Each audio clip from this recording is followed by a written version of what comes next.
히브리서 12장 18절, 29절, 18절에서 29절까지의 말씀입니다. 11장부터 시작했던 말씀이 이제 마무리, 오늘까지만 히브리서 이 말씀을 보도록 할 텐데요. 12장 18절에서 29절까지 말씀 같이 한 목소리를 읽겠습니다. 시작. 여러분이 나아가서 이른 곳은 시내산 같은 곳이 아닙니다. 곧 만져볼 수 있고 불이 타오르고 흑암과 침침함이 뒤덮고 폭풍이 일고 나팔이 울리고 무서운 말소리가 들리는 그러한 곳이 아닙니다. 그 말소리를 들은 사람들은 자기들에게 더 말씀하시지 않기를 간청하였습니다. 비록 짐승이라도 그 산에 닿으면 돌로 쳐 죽여야 한다 하신 명령을 그들이 견디어내지 못했기 때문입니다. 그 환경이 얼마나 무서웠던지 모세도 말하기를 나는 두려워서 떨린다 하였습니다. 그러나 여러분이 나아가서 이른 곳은 시온산, 곧 살아계신 하나님의 도성인 하늘의 예루살렘입니다. 여러분은 축하 행사에 모인 수많은 천사들과 하늘에 등록된 장자들의 집회와 만민의 심판자이신 하나님과 완전하게 된 의인의 영들과 새 언약의 중재자이신 예수와 그가 뿌리신 피 앞에 나아왔습니다. 그 피는 아벨의 피보다 더 훌륭하게 말해줍니다. 여러분은 말씀하시는 분을 거역하지 않도록 조심하십시오. 그 사람들이 이 땅에서 경고하는 사람을 거역하였을 때 그 벌을 피할 수 없었거든. 하물며 우리가 하늘로부터 경고하시는 분을 배척하면 더욱더 피할 길이 없지 않겠습니까? 그때에는 그의 음성이 땅을 뒤흔들었지만 이번에는 그가 약속하시기를 내가 한 번 더 땅뿐만 아니라 하늘까지도 흔들겠다 하셨습니다. 이 한 번 더라는 말은 흔들리는 것들, 곧 피조물들을 없애버리는 것을 뜻합니다. 그렇게 하는 것은 흔들리지 않는 것들이 남아있게 하시려는 것입니다. 그러므로 우리는 흔들리지 않는 나라를 받으니 감사를 드립시다. 그리하여 경건함과 두려움으로 하나님이 기뻐하시도록 그를 섬깁시다. 우리 하나님은 태워 없애는 불이십니다. 아멘. 히브리서 11장부터 12장까지의 말씀을 전하면서 우리 모두가 함께 믿음의 이야기를 써보자라는 그러한 주제, Writing Our Faith Story라는 주제를 가지고서 말씀을 전해 왔었습니다. 8월부터 시작해서 지금 19번째 말씀인데요. 혹시 놓친 부분이 있거나 앞에 부분을 못 들으셨던 분들은 꼭 한번 이 말씀을 다시 한번 리뷰해서 들어보셨으면 좋겠습니다. 훌륭한 설교입니다. 제가 훌륭한 설교라고 말하는 것은 아주 건전한 설교이고, 그리고 이 11장, 12장을 이해하는데 굉장히 여러분에게 도움이 되리라 생각해서 못 들어보신 분들은 꼭 한번 들어보시기를 권하고, 오늘 19번째로 딱 마치게 되어서 참 감사합니다. 제가 20번째로 마쳤으면 엄청 교만해질 뻔했는데 19번째로 마치는 것이 되어서 재밌기도 하고 즐겁습니다. 13장은 여러분들이 알아서 읽으시고요. 나중에 제가 나이 들어서 그때 설교하도록 하겠습니다. 자, 오늘 이 18절부터 29절까지의 주제를 흔들리지 않는 나라를 향하여 라는 제목으로 말씀을 여러분과 함께 나누고자 합니다. 유진 피터슨 메시지 성경 오늘도 한번 읽어볼까요? 예. 여러분은 조상들처럼 화염이 솟구치고 지축이 흔들리는 시내산에 나아가서 하나님의 말씀을 들은 것이 아닙니다. 여러분의 조상들은 천지를 울리고 영혼을 뒤흔드는 말씀을 듣고서 벌벌 떨며 하나님께 멈추어 달라고 빌었습니다. 그들은 짐승이라도 그 산에 닿으면 죽을 것이다 라고 하신 말씀을 듣고서 어찌나 무서웠던지 꼼짝도 못했습니다. 모세도 두려워 떨었습니다. 그러나 여러분의 경험은 전혀 다릅니다.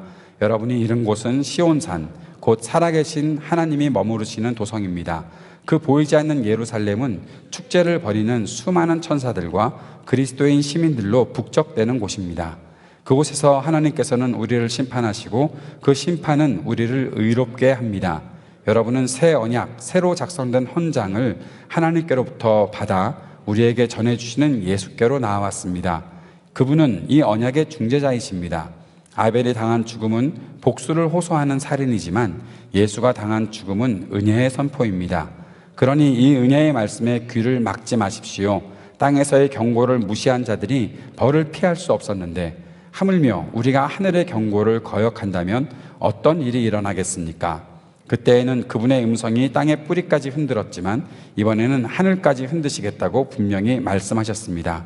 마지막으로 한 번 더 하늘 끝에서부터 땅 끝까지 철저하게 흔들겠다. 마지막으로 한 번 더라는 표현은 철저하게 정리하시겠다는 의미입니다. 역사와 종교의 온갖 쓰레기를 치우시겠다는 것입니다. 그것은 흔들리지 않는 본질적인 것들을 말끔히 정돈된 모습으로 서 있게 하시려는 것입니다. 우리가 무엇을 받았는지 아시겠습니까? 흔들리지 않는 나라입니다. 우리가 얼마나 감사해야 하는지 아시겠습니까? 감사드릴 뿐 아니라 하나님 앞에서 깊은 경외감이 넘치는 예배를 드려야 합니다. 하나님은 냉담한 방관자가 아니십니다.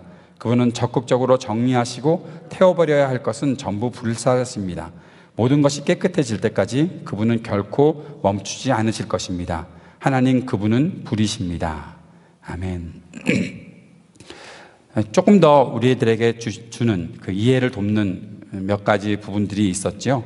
그 중에 특별히 아벨이 당한 피, 아벨의 피보다 나은 피, 그것을 아벨이 당한 죽음은 복수를 호소하는 살인이지만 예수가 당한 죽음은 은혜의 선포다.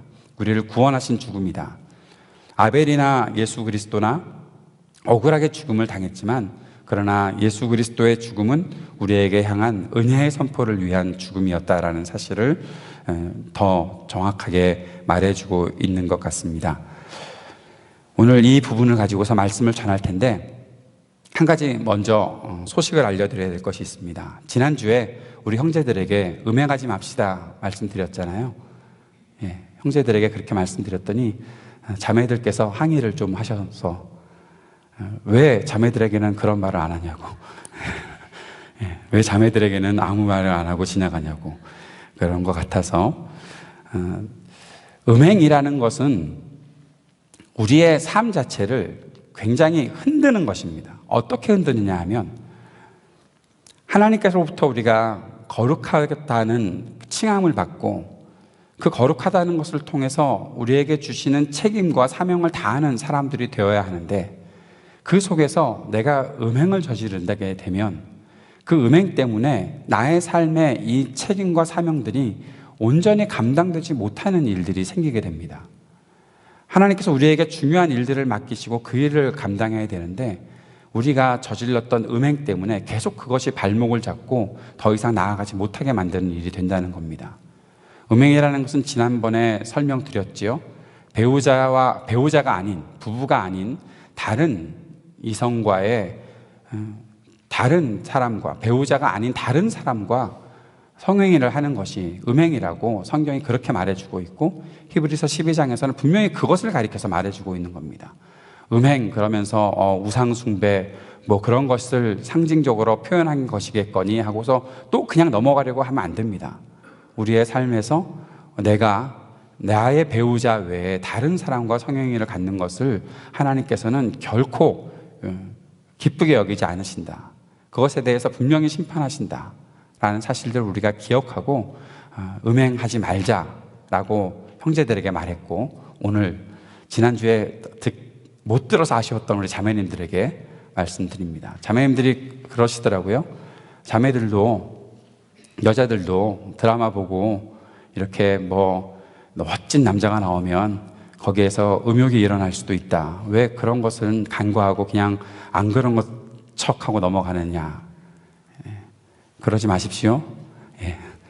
사랑하는 우리 여성분들 음행하지 마십시오. 아멘 안 하는 거 보세요. 자기들은 절대 안 그런, 내 남편이나 그러지. 나는 안 그런다. 뭐 그런 식으로 생각하는 거 보세요. 그러면 안 됩니다. 여러분, 다시 한번 말씀드립니다. 음행하지 마십시다. 우리는 음행 때문에 걸려서 넘어지는 사람들이 되어서는 안 될 너무나 고귀한 사람들입니다. 좀 이따가도 말씀드리겠지만 흔들리지 말아야 되는 사람들이고 흔들려서 떨어져서 없어져 버리는 사람이 되어서는 안 되는 너무나 귀한 존재들입니다. 우리가 그 사실을 망각하고 자꾸 이 세상의 쾌락에 빠져 들어가게 되면 결국 하나님께서 우리에게 맡겨주신 일들이 참 그 허무한 일이 되어버리는 거예요. 우리 때문에 하나님이 더 아쉬워해서는 안 되지 않겠습니까? 오늘 우리가 본문을 보면 우리가 이 믿음의 경주를 하고 있는데 우리가 어디를 향해서 나아가는 사람인지, 우리가 어디를 향해 목적지를 두고 달려가는 믿음의 경주를 하고 있는지에 대해서 말씀해 주고 있는 그 본문입니다. 우리가 어떤 존재인지, 내가 어떻게 살아야 하는지, 그리고 우리의 목적지는 어디인지 오늘 그 사실을 우리가 말씀을 통해서 배우게 될 것입니다. 이집트를 탈출했던 이스라엘 백성들이 시내산에 이르게 됐던 장면 기억하십니까? 우리 출애굽기 말씀을 전할 때, 올 초에 출애굽기 말씀을 전할 때 그때 그들이 출애굽해서 시내산에 이르러서 하나님 앞에 섰던 장면이 우리가 말씀으로 나누었었는데, 본문 오늘 우리가 읽었던 히브리서 12장 18절에서 21절까지 해서 그 내용을 설명해 주고 있습니다. 다시 한번 그 본문을 한번 보시겠습니까? 여러분이 나아가서 이른 곳은 시내산 같은 곳이 아닙니다. 왜 시내산 같은 곳이 아니냐 하면 이스라엘 백성들이 시내산에 이르렀던 그 장면을 상기시켜 주고 있는 것입니다. 그 시내산은 어떤 곳이었나? 곧 만져볼 수 있고 불이 타오르고 흑암과 침침함이 뒤덮고 폭풍이 일고 나팔이 울리고 무서운 말소리가 들리는 그러한 곳이었다. 그런데 우리가 이를 곳은 그런 곳은 아니다라고 말하고 있는 거죠. 예전에 시내산에서 하나님의 음성을 들었던 사람들, 그들은 하나님께서 자기들에게 더 말씀하시지 않기를 원했습니다. 그 음성이 너무 무서워서 그랬던 것입니다. 비록 짐승이라도 그 산에 닿으면 돌로 쳐 죽여야 한다. 아무나 그 산에 접근하지 못하게 하라. 거룩하지 않고서는, 정결하지 않고서는 그 산엔 접근해서는 안 된다라고 말씀하셨던 하나님의 그 명령이 있었기 때문에 그들은 더 두려워했고 떨었습니다. 그 광경이 굉장히 무서워서 모세가 나도 두려워서 떨린다라고 하였다라고 오늘 본문에 나타나 있죠. 이 본문을 그대로 한번 읽어볼까요? 출애굽기 20장 똑같이 18절부터 21절까지입니다. 같이 읽어보겠습니다. 시작. 온 백성이 천둥 소리와 번개와 나팔 소리를 듣고 산의 연기를 보았다. 백성은 그것을 보고 두려워 떨며 멀찍이 물러섰다. 그들은 모세에게 말하였다. 어른께서 우리에게 말씀하십시오. 우리가 듣겠습니다. 하나님이 직접 우리에게 말씀하시면 우리는 죽습니다. 모세가 백성에게 말하였다. 두려워하지 마십시오. 하나님이 당신들을 시험하시려고 나타나신 것이며 당신들이 주님을 두려워하여 죄를 짓지 못하게 하시려고 나타나신 것입니다. 백성은 멀리 떨어져 서 있고 모세는 하나님이 계시는 먹구름이 있는 곳으로 가까이 갔다. 혹시 기억하십니까? 제가 성경을 읽으면서 가장 아쉬운 부분이 몇 군데가 있는데, 이 백성들, 사람들의, 성경에 나타나 있는 사람들의 모습을 보면서 정말 아쉽고 왜 이랬지? 왜 그들은 이럴 수밖에 없었지? 하는 그러한 장면들이 몇 가지 있는데, 그 중에 가장 제가 아쉬워하는 장면 중에 하나가 바로 이겁니다. 출애굽한 백성들이 시내산에 이르러서 하나님의 말씀을 들었는데 하나님의 말씀이 두려워서 그들이 모세가 말씀해 주십시오. 우리는 하나님의 음성을 듣는 것이 너무 두렵습니다 라고 말하고 21절에 백성은 멀찍이 떨어져 서 있고, 멀리 떨어져 서 있고, 모세는 하나님께 가까이 나아가고. 좀 전에 모세가 그들에게 뭐라고 말씀하고 있는지 보았었잖아요. 20절에서 두려워하지 마십시오. 하나님이 당신들을 시험하시려고 나타나신 것이고 당신들이 주님을 두려워하여 죄를 짓지 못하게 하시려고 나타난 것입니다 그랬잖아요. 그러면 하나님께 가까이 나아갈 수 있는 길은 뭐예요? 죄를 짓지 않으면 되잖아요. 거룩해지면 되잖아요. 자신들이 죄에 대해서 용서받고 하나님 앞에 나아갈 수 있는 그런 자격을 얻으면 되잖아요. 그런데 그들은 하나님을 두려워해서 더 이상 나아가지 못했다라는 거예요. 모세에게 말해달라고만 했고 멀리 떨어져 서 있었다. 성경에는 이렇게 주님으로부터 멀리 떨어졌던 사람들이 참 많이 나타나 있습니다. 그들은 그때마다 실패했던 것을 볼 수 있죠. 그런데 오늘 히브리서 기자는 사람들에게 이렇게 말합니다. 이젠 더 이상 두려워하지 마십시오. 우리가 지금 하나님 앞에 나아가서 하나님의 음성을 듣게 될 텐데 하나님을 두려워하지 마십시오 라고 말하고 있습니다. 하나님의 임재가 있는 곳으로 우리는 달려가고 있습니다. 그 땅에 이르를 때에 여러분 두려워하지 마십시오 라고 말하고 있습니다. 예전에 그들은 그곳이 어딘지 모르고 갔다가 시내산에서 하나님을 만나고 굉장히 큰 두려움에 빠졌었지만 우리는 어디로 가는지 알지 못하고 어쩌다가 그곳에 이르게 되는 것이 아니라 우리의 목적지를 그곳으로 두고 가는 것이기에 그 결승점에 이르를 때 절대 두려워하지 말고 당당하게 그 앞에 나아갈 수 있다라는 사실을 말씀해 주고 있는 것이죠. 그곳이 어떤 곳인지 22절부터 24절까지 그 결승점의 모습을 설명하고 있습니다. 22절부터 다시 한번 볼게요. 그러나 여러분이 나아가서 이른 곳은 시온산 곧 살아계신 하나님의 도성인 하늘의 예루살렘입니다. 여러분은 축하 행사에 모인 수많은 천사들과 시온산이라는 거예요. 시온산, 신의 산 아니고 시온산입니다. 그리고 하늘의 예루살렘이다. 이곳은 하나님께서 우리를 만나 주시려고 계획하시고 준비하신 곳입니다. 하나님께서 우리에게 평화를 선포하시고 하나님이 우리와 영원히 함께 하시겠다고 말씀하신 곳이 바로 그곳입니다. 23절에 하늘에 등록된 장자들의 집회와 만민의 심판자이신 하나님과 완전하게 된 의인의 영들과 24절 새 언약의 중재자이신 예수와 그가 뿌리신 피 앞에 나왔습니다. 그 피는 아벨의 피보다 더 훌륭하게 말해줍니다 라고 말씀하고 있는 거죠. 어디에 우리가 이르렀는가? 우리는 시온산에 이르렀다. 하늘의 도성인 예루살렘에 이르렀다. 하나님께서 다스리시는 그 땅에 우리가 이르게 되었다. 우리는 그 땅을 향해 지금 나아가고 있다고 말씀하고 있는 것입니다. 그런데 그 자리에 어떤 사람들이 있습니다. 왜 있는가? 저는 이 장면을 그들이 우리를 응원해 주기 위해 모였다라고 분명히 믿습니다. 여러분, 마라톤 경기, 올림픽에서 마라톤 경기를 하게 되면 마지막에 결승점은 거의 모든 마라톤이 올림픽 주 경기장 안으로 들어오게 되잖아요. 보신 적 있으세요? 사람들은 그 스타디움에서 그 마라톤 경주에서 이제 골인하는 선수들을 응원하기 위해 모여 있잖아요. 그리고 1등으로 들어오는 선수부터 시작해서 선수들이 하나 둘씩 들어올 때마다 다 기립해서 정말 큰 박수로 그들을 환영해 주잖아요. 오늘 그 모습을 연상하시면 아마 더 좋지 않을까 싶습니다. 그들은 우리를 환영하고 응원하기 위해 모인 사람들입니다. 축하 행사를 위해서 어떤 사람들이 모였나 하면 첫 번째로 수많은 천사들이 모여있다라고 말하고 있습니다. 수많은 천사들이 우리를 환영해 주려고, 그동안 우리의 인생에서 우리가 살아가고 있는 도중에 우리가 볼 수는 없었지만 때로 우리를 위해서 일하고 하나님의 심부름꾼이 되어서 우리를 위해 뭔가 돕던 그런 천사들도 아마 다 그 자리에 있지 않을까. 예수 그리스도의 이 땅에 나으심을 전했던 가브리엘 천사도 그 중에 있지 않을까.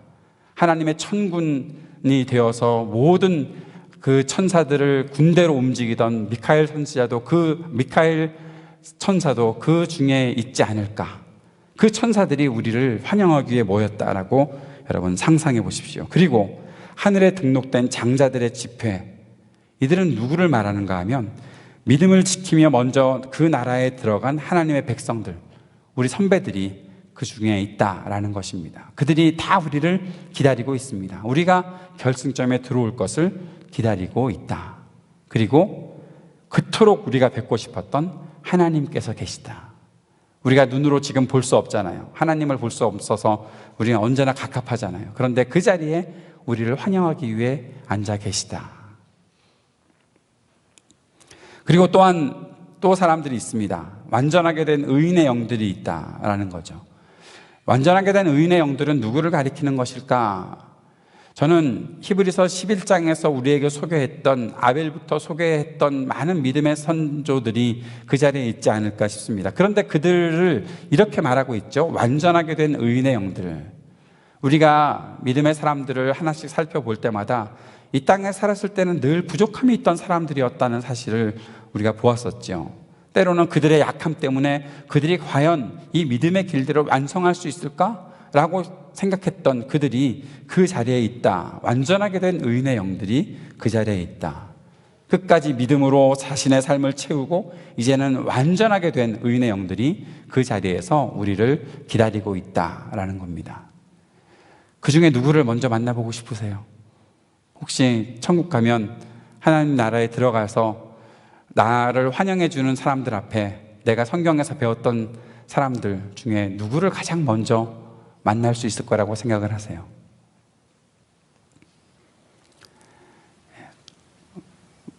잘 몰라서 누구세요? 나를 막 환영해 주고 너 잘 왔다 그러는데 저요 성함이 혹시 뭐 누구신지 나 저기 누군데 누구 보고 싶어요? 내가 베드로인데 그럼 베드로가 누구세요? 그러시면 안 돼요, 여러분. 그러세요? 그렇게 말씀을 드려야지. 예? 다윗인데요? 그러면 내가 알던 다윗은 되게 잘생긴 사람이라고 생각했었는데 그러시군요. 그렇게 넘어가고. 그 사람들이 거기에서 우리를 기다리고 있다는 겁니다. 환영하려고 말입니다. 그리고 이 사람들보다 가장 우리의 마음속에 떨리게 설레게 뵙고 싶었던 분, 바로 새 언약의 중재자이신 예수님께서 계시다. 예수님이 거기 계시지 않으시면 우리는 잘못 간 겁니다. 혹시 여러분, 내가 뭔가 꼬리나는 것 같은데 예수님을 못 만났다 그러면 여기가 아닌가 봅니다. 그리고 다시 뛰어나오셔야 됩니다. 다른 데로 가야 되는 거죠. 예. 예수님을 우리가 만나 뵙게 될 것입니다. 한번 생각해 봅시다. 예수님을 향한 그리움이 있습니까? 예수님 보고 싶으십니까? 예수님 만나고자 하는 소망이 있으십니까? 저는 이 땅에서 신앙생활 하는 사람들, 특별히 이 현대 교인들, 그리스도인들이라고 자칭하고 교회에 열심히 나와서 예배드리는 사람들, 이 교회 생활 열심히 하고 뭔가 하려고 하는 사람들, 믿음을 가지고 있다고 하는 사람들이 정말 예수님을 향한 그리움과 설렘을 가지고 살아가는가? 요즘엔 너무 잊혀진 것 같은 생각이 들어요. 예수님에 대해서 별로 생각하지 않는 것 같아요. 예수 그리스도의 십자가, 예수 그리스도의 부활, 예수 그리스도가 나를 위해서 중보하고 계심, 그 모든 일들을 너무 우리는 별거 아닌 것처럼 여기고서 신앙생활 하는 것은 아닐까 싶은 생각이 들어요. 그리스도가 없었으면 우리가 어떻게 예배 드릴 수 있고, 그리스도가 없었으면 믿음이라는 것을 가질 수가 없는 것인데, 우리가 최종 믿음의 결승점에 들어가서 이 인생의 마지막 때에 나를 만나 주실 예수 그리스도, 그리고 내가 죽기 전에 그리스도께서 다시 오신다면 그리스도께서 구름을 타고 이 땅에 오실 때 그 예수님을 만나고자 하는 그런 마음들이 얼마나 있는가. 저도 마찬가지예요. 옛날에는 그리스도의 종말, 그 재림, 제가 컨디션이 안 좋아서 제가 이상한 얘기를 자꾸 하는데 지금 그리스도의 종말이라니 뭔 얘기를 하는 거예요 지금 이게. 목사를 긍휼히 여기주세요. 그리스도의 재림, 저는 이것만큼 기다리는 게 없었거든요. 이것만큼 기다리는 게 없었거든요. 예전에도 말씀드렸었나요? 그 1990 몇 년도인가 이장님인가 다가올 미래를 대비하라 하면서 예수님께서 다시 오신다고 10월 28일 날 오신다고 막 90 몇 년도더라? 91년이에요? 96년이에요? 아닌데, 나 대학 다닐 때인데. 하여튼, 그때 서울역을 지나가고 있었는데, 서울역에서 어떤 남자가 저한테 오더니, 예수님께서 10월 28일 오신대요. 그때가 10월 초였거든요. 예수님께서 10월 28일 오십니다. 형제요. 막 어쩌고저쩌고 막 저를 붙잡고 그러더라고요. 그래서 제가 그 친구를 딱 붙잡고 그렇게 물었어요. 오늘 오시면 안 되냐고. 내가 28일까지 기다려야 되냐고. 나 오늘이라도 뵙고 싶은데. 그랬더니 도망가더라고요. 그땐 그것이 저의 진심이었어요. 왜 10월 28일에 오셔야 돼? 오늘 오셔야지. 오늘 오셔서 내가 만나고 싶은데. 제 선배들이, 교회 선배들이 가끔씩 저한테 그랬어요. 우리 장가도 못 가고 주님 오시면 어떡하지? 그러더라고요. 그래서 제가 선배들한테 정색하고 따졌죠. 형들은 장가 가는 게 예수님 오시는 것보다 더 좋냐고. 막 따져놓고 제가 제일 먼저 장가 갔다는 거 아닙니까? 하여튼 그때는 제 진심이었어요. 제가 가장 뵙고 싶은 분은 예수님이시거든요. 예수님 빨리 오셨으면 좋겠어요. 오늘이라도 오셨으면 좋겠어요. 이번 주 목금토 수련회 저 안 가도 되게 오늘 오시면 좋겠어요. 여러분에겐 그런 그리움이 있으십니까? 예수 그리스도를 향한 그리움. 예수님을 만나고 예수님과 함께 살고 싶고, 나를 위해서 그 십자가의 사랑을 보여주신 예수님이 정말 사랑하는 마음으로 예수님을 만나보고 싶습니다 라는 그런 마음을 가지고 이 믿음 생활에 서 계십니까? 믿음은 그리스도를 바라보는 것에서 시작하죠. 그리고 그리스도를 받아들이는 것에서 시작하게 되죠. 그리고 그리스도를 따라가는 그 믿음의 삶이 우리들에게 있는 것, 그것이 계속해서 우리의 믿음의 삶을 살아갈 수 있도록 만들어 주시는 것이죠. 그런데 오늘 아주 중요한 말씀이 여기에 한 말씀이 또 하나 기록되어 있습니다. 우리가 그가 뿌리신 피 앞에 나왔다라고 말하고 있는 거죠. 왜 그리스도께서 거기 계시는데 우리가 이미 믿음을 가지고서 뛰어 들어가서 예수님의 품에 안길 텐데 그리스도가 뿌리신 피 앞에 우리가 나왔다고 말하는 것은 무엇일까? 저는 이 말씀을 묵상하고 연구하면서 이런 생각을 해보았습니다. 여러분, 가끔 우리가 신앙생활을 하는 것을 살펴보면 우리는 하나님 앞에 서게 되는 그 날이 오면 우리의 인생이 온전히 완성될 것이다, 저절로 완성될 것이다라고 생각하고 사는 것 같아요. 인생의 완성이 언제입니까? 라고 물어보면 고민도 안 하고 내가 죽을 때 내 인생이 완성되겠죠 말을 합니다. 그 완성이라는 것이 아무것도 안 해도 완성이 되는 겁니까? 여러분, 내가 어떤 뭔가를 만들 때 어떤 프로젝트를 한다고 생각을 해보고 그것을 내가 만들어서 완성품을 딱 만들어야 되는데 나는 할 만큼 최선을 다했어. 그런데 이게 내가 볼 때도 완성품은 아닌 것 같으네. 그런데 나는 할 만큼 다 했으니까, 내 건 다 끝났으니까 이건 완성이야 라고 말할 수 있습니까? 우리 허 집사님, 건물을 짓다가 우리가 할 만큼 다 했어, 됐어? 그러면 그 완성입니까? 아니잖아요. 그것이 진짜 완성이라는 것은 뭔가 다른 것이 있어야 되잖아요. 그것이 딱 끝나는 어떤 지점이 있는 거잖아요. 내가 할 만큼이 아니라. 근데 우리는 인생을 살다가 어느 날 갑자기 갈 거거든요. 안 그러세요? 여러분이 여러분의 인생의 모든 프로젝트를 다 완결 지어놓고 천국 갈 거라고는 확신을 갖고 계십니까? 누가 감히 그런 확신을 가지십니까? 언제 갈지 모르잖아요. 우리는 그 겸손함을 가지고 살아야 되잖아요. 그렇다면 우리는 하나님 앞에 나아갔을 때 아직 완성된 인생을 살지 못했어요. 하나님께서 보시기에 완벽한 인생을 살았다고 말할 수 있는 사람은 아무도 없어요. 저는 큰 교회에 있을 때 장례 예배를 여러 번 치러봤고, 특별히 LA에서는 임종 장례 예배를 참 굉장히 많이 치렀었습니다. 임종을 받던 때도 있었고요. 그런데 제가 볼 때 그분들께 참 죄송하지만 지금 가시면 안 되는 것 같은데 싶은 생각이 들었던 분들도 꽤 많아요. 어떤 분은 제가 병상에서 세례를 베푼 분도 있습니다. 저한테 첫 번째 세례를 받았던 분이시죠. 병상에서 세례를 받고 이제 며칠 후에 돌아가셨는데 그분의 인생이 믿음 안에서 완성되었다라고 말할 수 있는 근거가 뭐가 있습니까? 그분은 그렇다 치고 우리도 다 똑같잖아요. 내가 이 시간에 갑자기 이렇게 있다가 죽으면 나의 인생을 하나님께서 보실 때 잘했다, 그래, 괜찮으시겠어요, 여러분? 아마 굉장히 급할걸요. 정리할 것도 되게 많고 회개해야 될 것도 너무 많고. 그런데 여기서 우리에게 위로가 되는 말씀이 바로 이것입니다. 그리스도가 계실 때 그 앞에 우리는 그가 뿌리신 피 앞에 나온다. 그리스도의 보혈이 우리를 깨끗하게 씻어주실 것이다.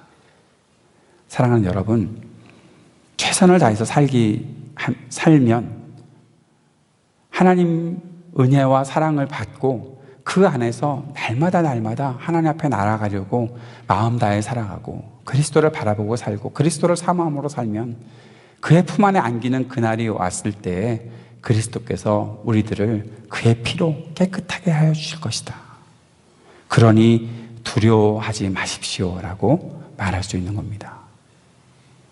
우리의 공로 때문에 우리가 완벽해지는 게 아니잖아요. 우리의 노력 때문에 우리가 완전해지는 게 아니잖아요. 우리가 해야 할 일이 있고 우리가 책임져야 될 일들이 있지만 그 속에서도, 그 마음을 가지고 살아가는 그 속에서도 우리가 잊지 말아야 하는 것은 그리스도의 은혜입니다. 그리스도 보혈의 은혜입니다. 그것이 우리에게 전제되지 않고서는 아무것도 우리가 이룰 수가 없고 완성할 수가 없는 것이죠. 우리 인생의 마지막 때 내가 언제 어떻게 죽을까 두려워서 맨날 벌벌 떨면서 지내는 그런 사람이 되지 않고 날마다 내게 주어지는 일들, 내 사명에 최선을 다해서 살아가고, 때로는 그것들 때문에 힘들고 이 땅에서 만나는 여러 가지 일들 때문에 더러움이 때로 묻기도 하고 여러 가지 내가 왜 이렇게 살지 싶은 생각이 들 때에도 우리가 당당하게 믿음을 가지고 살아갈 수 있다는 것은 그리스도의 보혈이 그 속에 있기 때문에 그런 것입니다. 마태복음 25장 37절 말씀에 이런 말씀이 있죠.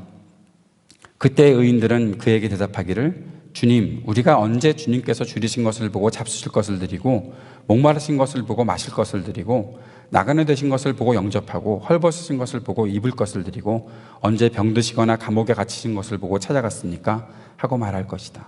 의인들이 이런 말을 한다는 거예요. 의인들이. 의인이라고 해도 자기들이 했던 일들 다 기억하지 못하고 자기들이 했던 일들에 대해서 작은 일이어서 사실 기억도 잘 나지 않는 일들인데 언제 우리가 주님을 영접했습니까? 할 정도로 그렇게 바쁘게 또 분주하게 살아갈 수밖에 없었다는 것이죠. 그런데 주님께서는 기억하고 계시다. 주님께서 맞아주시고 주님께서 확인시켜 주시는 것이다. 사랑하는 여러분, 여러분이 믿음을 가지고 살아가면서 여러분의 믿음을 여러분이 스스로 드러내고 내가 스스로 나는 의인입니다라고 말하는 것이 아니라 그리스도께서 해주신, 그리스도께서 나를 의인이라고 말씀해 주시고 그 보혈로 나를 깨끗하게 해주시고 거룩하게 해주신다. 그 사실을 기억하고 우리가 믿음의 결승점에 우리의 인생의 마지막에 주님을 만나보게 되는 것입니다. 그래서 그가 뿌리신 피 앞에 나왔습니다. 우리는 완벽하지도 않고 깨끗하지도 않지만 늘 음욕에 시달리고 음행을 저지를까 두려워서 살지만 그러나 그리스도를 주인으로 모시고 그분의 다스리심 안에서 살아가는 하나님의 사람들에게 주님께서는 그의 보혈로 깨끗하게 씻어주시고 그 결승점에서 우리를 맞이해 주신다라고 말씀하고 있는 것입니다. 사랑하는 여러분, 우리가 오해하지 말아야 될 것들이 있습니다. 우리가 믿음의 경주에서 저절로 완주하게 되는 것도 아니고 완주만 하면 저절로 의인이 되는 것도 아니다라는 사실입니다. 그리스도의 보혈이 우리를 깨끗하게 할 것에 대해서 기대하는 사람이라면 우리가 꼭 지켜야 될 것이 있는데 그 다음 오늘 이 본문 그 다음 부분에서 이 말씀들이 나오고 있습니다. 그것의 중요한 것은 말씀하시는 분을 거역하지 않아야 한다라는 것입니다. 하나님의 말씀을 거역하지 말아야 한다.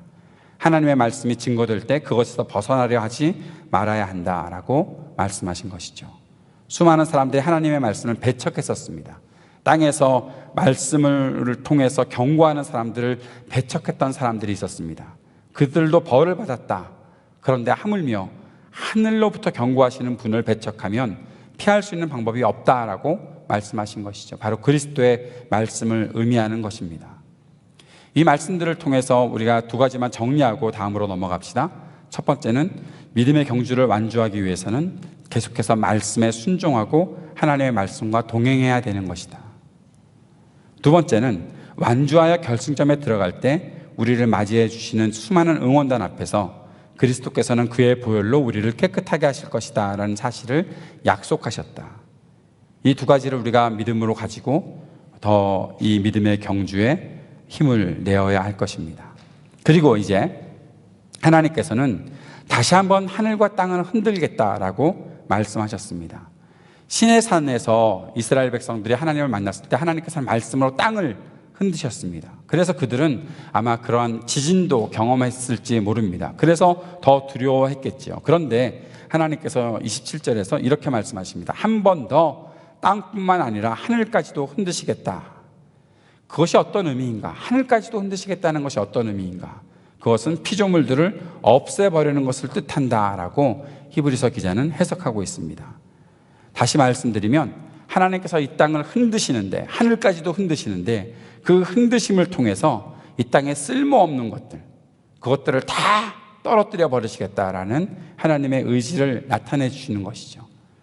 우리는 흔들리면 떨어질 사람입니까? 흔들려도 남아있을 사람입니까? 남아있을 사람이다.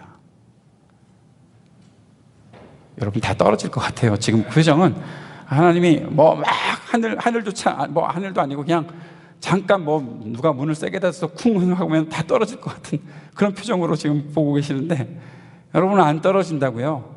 여러분이 하나님을 향한 온전한 믿음, 그리스도를 향한 온전한 믿음을 가지고 살면 아무리 흔들려도 떨어지지 않는다고요. 근데 우리는 항상 그 두려움 때문에 걱정하면서 살죠. 나 흔들리면 떨어질 것 같은데. 여러분, 하나님의 흔들심은 우리가 생각하는 상상 이상의 흔드심일 것입니다.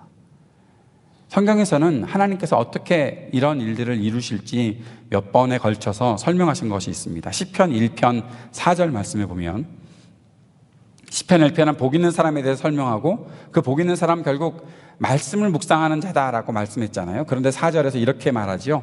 그러나 악인은 그렇지 않으니 한낮 바람에 흩날리는 쭉정이와 같다. 바람에 흩날리는 쭉정이 같다. 그냥 악인들은요, 바람만 불어도 다 없어질 거라는 거예요. 마태복음 7장 26절 27절에서 이렇게 말씀하십니다. 그러나 나의 이 말을 듣고서도 그대로 행하지 않는 사람은 모래 위에 자기 집을 지은 어리석은 사람과 같다고 할 것이다. 비가 내리고 홍수가 나고 바람이 불어서 그 집에 들이치니 무너졌다. 그리고 그 무너짐이 엄청났다. 집을 지었는데 하나님 말씀 들으면서, 예수 그리스도의 말씀을 들으면서도 그 말씀을 그대로 행하지 않던 사람들은 모래 위에 지은 집 같아서 비가 나고 바람이 불고 막 그렇게 되면 다 없어진다는 거예요. 우리는 이런 생각을 하죠. 그러면 믿음의 사람들은 비도 바람도 홍수도 경험하지 않겠지. 아니요, 그렇지 않아요. 그 다음 말씀에서는 분명히 똑같이 그 비가 나고 바람이 불고 홍수가 나고 막 그런 일들이 집에 들이닥치는데, 말씀을 듣고 말씀대로 살았던 사람들은 절대로 무너지지 않는다라고 말씀하셨어요. 이것이 우리가 가지고 있어야 되는 믿음 생활에 대한 아주 중요한 상식입니다. 하나님의 말씀을 따르는 사람들, 듣고서 따르는 사람들은 절대 쓰러지지 않아요. 똑같이 환난을 당하고 똑같이 바람을 맞고 똑같이 흔들림을 당해도 말씀대로 살아가는 사람은 절대 떨어지지 않아요. 쓰러지지 않아요. 무너지지 않아요. 우리가 갖고 있는 두려움이 내가 말씀을 따르면서도 나도 이 세상에 종말이 오고 환난이 닥치면 나도 쓰러질까? 여러분, 그것은 우리가 아직 하나님 말씀에 대한 지식이 없는 거예요. 그런데 하나님 말씀을 받고 그대로 살려고 노력하고 애쓰고 성령님의 도우심과 함께 그리스도를 향해 살아간다면 여러분, 아무리 환난이 와도 넘어지지 않습니다. 그런데 우리의 마음속에 이런 때가 있죠. 저 사람들은 악한 사람들인데 저들은 맨날 떵떵거리면 살고 나는 그래도 의롭게 살려고 노력하는데 나는 맨날 불안하고 왜 이렇게 살아야 되는 거지 싶은 생각이 들 때가 있죠. 시편 기자도 똑같은 일들을 경험했었습니다. 시편 73편에 보면 똑같은 일들이 있어요. 지금 말한 일들이 나타나고 있어요. 사람들이 잘 되는 거, 악인들이 잘 되는 거, 그런 모습들을 보면서 마음이 막 뭐라고 그럴까요? 속상한 거예요. 나는 이렇게 어렵게 사는데 쟤들은 왜 저렇게 잘 되나? 그래서 하나님 어떻게 된 겁니까? 라고 말하면서 잘못하면 나도 넘어질 뻔했다? 라고 얘기하는 시인의 모습이 있어요. 시인이 그 다음에 깨닫게 돼요. 시편 73편 17절 18절에 보면 시인이 이렇게 고백합니다. 그러나 마침내 하나님의 성소에 들어가서야 악한 자들의 종말이 어떻게 되리라는 것을 깨닫게 되었습니다. 주님께서 그들을 미끄러운 곳에 세우시며 거기에서 넘어져서 멸망에 이르게 하십니다. 그들이 갑자기 놀라운 일을 당하고 공포에 떨면서 자취를 감추며 마침내 끝장을 맞이합니다. 그 악인들이 끝장을 맞이한다는 거예요. 자취를 감춘다는 거예요. 시인은 내가 넘어질 뻔했는데, 내가 그들의 그 잘됨을 보면서 내가 이렇게 사는 것이 맞나 싶은 그런 의심이 들어왔었는데, 하나님께서 깨닫게 해주시는 것을 보니까 그들이 그렇게 망하는 것이구나 라는 것을 보여주고 있는 것이죠. 오늘 히브리서 기자가 바로 이 사실을 우리들에게 알려주고 있는 겁니다. 여러분, 하나님께서 흔드시는 때가 와도 두려워하지 마십시오. 여러분, 하나님께서 이 땅과 하늘까지 다 흔드시는 때에도 우리는 끝까지 살아남을 수 있는 사람들입니다 라는 사실을 말씀해 주고 있는 것이죠. 유진 피터슨이 이 부분을 해석한 것 중에 하나가 이런 것이 있었죠. 역사와 종교의 온갖 쓰레기를 치우시겠다는 것입니다. 그것은 흔들리지 않는 본질적인 것들을 말끔히 정돈된 모습으로 서 있게 하시려는 것입니다. 생각해 봅시다. 지금까지 역사 속에서 얼마나 온갖 쓰레기들이 난무하는 그런 시대가 되지 않았습니까? 한국의 상황을 보십시오. 예수 믿는 사람들이라고 말을 하고 기독교인이라고 말하면서 얼마나 수많은 사람들이 아주 더러운 쓰레기 같은 일들을 하고 있습니까? 우리 그것들 때문에 마음이 상하고 속상하잖아요. 온갖 불의를 저지르고 온갖 비리의 온상이 되어버린 교회들을 보면서 우리의 마음속에 참 아프잖아요. 그런데 분명히 그날이 임할 것입니다. 하나님이 모든 것들을 흔드시는 날이 올 것입니다. 그때 그들은 말끔히 청소될 것입니다. 그래서 두려워하지 않아도 되는 것입니다. 우리는 말씀 붙잡고 끝까지 서 있게 될 것이니까요. 그때 그 흔들림을 우리는 경험하지 않을까? 경험하겠죠. 그것 때문에 우리가 걱정도 되겠죠. 그러나 사랑하는 여러분, 오늘 말씀은 두려워하지 말라고 말씀하고 계시는 것이죠. 하나님께서 정리하기 위하시니까. 우리는 그때를 위해서 간구해야 할 것입니다. 믿음이라는 처절한 전투, 이 경주 속에서 그들의 더러움과 포악함에 휘말려 들어가지 않도록 끝까지 하나님 말씀 붙잡고 끝까지 순종하고 이 힘든 경주를 끝까지 감당해야 한다라고 우리에게 권면하고 계십니다. 28절 말씀, 그러므로 우리는 흔들리지 않는 나라를 받았으니 감사를 드립시다. 그리하여 경건함과 두려움으로 하나님이 기뻐하시도록 그를 섬깁시다. 우리는 흔들리지 않는 나라를 받았습니다. 흔들리지 않는 나라를 받은 사람들은 어떤 사람들일까요? 흔들리지 않는 나라에 살 만한 사람들은 어떤 사람일까요? 저는 오늘 이 말씀이 오늘 전해야 되는 이 말씀이 딱 여기 있는데 어저께 시편 15편 우리가 같이 묵상했었잖아요. 라이트 앤 딜라이트에서. 근데 그 말씀을 읽다가 묵상하다가 이게 분명히 몇 주 전에 써놓은 건데 제가 어저께 묵상하다가 깜짝 놀랐어요. 여기서 이렇게 연결이 되나? 여러분 시편 15편 1절에서 5절까지 말씀을 한번 읽어보면서 여러분이 놀라실 구절이 한 구절이 있을 겁니다. 다 같이 읽어보겠습니다. 1절부터 읽겠습니다. 시작. 주님, 누가 주님의 장막에서 살 수 있겠습니까? 누가 주님의 거룩한 산에 머무를 수 있겠습니까? 깨끗한 삶을 사는 사람, 정의를 실천하는 사람, 마음으로 진실을 말하는 사람, 혀를 올려 남의 허물을 들추지 않는 사람, 친구에게 해를 끼치지 않는 사람, 이웃을 모욕하지 않는 사람, 하나님을 업신여기는 자를 경멸하고 주님을 두려워하는 사람을 존경하는 사람입니다. 맹세한 것은 해가 되더라도 깨뜨리지 않고 지키는 사람입니다. 높은 이자를 받으려고 돈을 꾸어주지 않으며 무죄한 사람을 해칠세라 뇌물을 받지 않는 사람입니다. 이러한 사람은 영원히 흔들리지 않을 것입니다. 이럴 때 소름 돋는 거 아닙니까? 저는 어저께 이 말씀을 묵상하다가 너무 놀랐거든요. 아, 그렇구나. 하나님께서 우리를 흔들리지 않게 붙잡아 주신다고 말씀하셨구나. 한결같은 사람. 이 땅의 비리에 어떤 눈길이라도 두지 않는 사람. 깨끗하게 살고 정의롭게 살고 진실하게 살고 사람들을 도우려고 살고 이웃을 섬기며 살고 하나님을 업신여기는 사람들이 있으면 그들을 경멸하고 미워하고 주님을 두려워하는 사람들이 있으면 그들을 존경하고 자신이 약속한 것이 있으면 그것을 깨뜨리지 않고 지키는 사람들, 높은 이자를 받으려고 돈을 꾸어주지 않고 무죄한 사람을 해칠까 봐 뇌물을 받지 않는 사람, 그렇게 살아가게 되는 사람들, 바로 그들이 이 흔들리지 않는 나라를 받은 사람들입니다. 하나님께서 다른 거 말씀하지 않으셨어요. 우리가 그렇게 살라, 정의롭게 살라, 그 말씀을 우리들에게 주셨던 것이죠.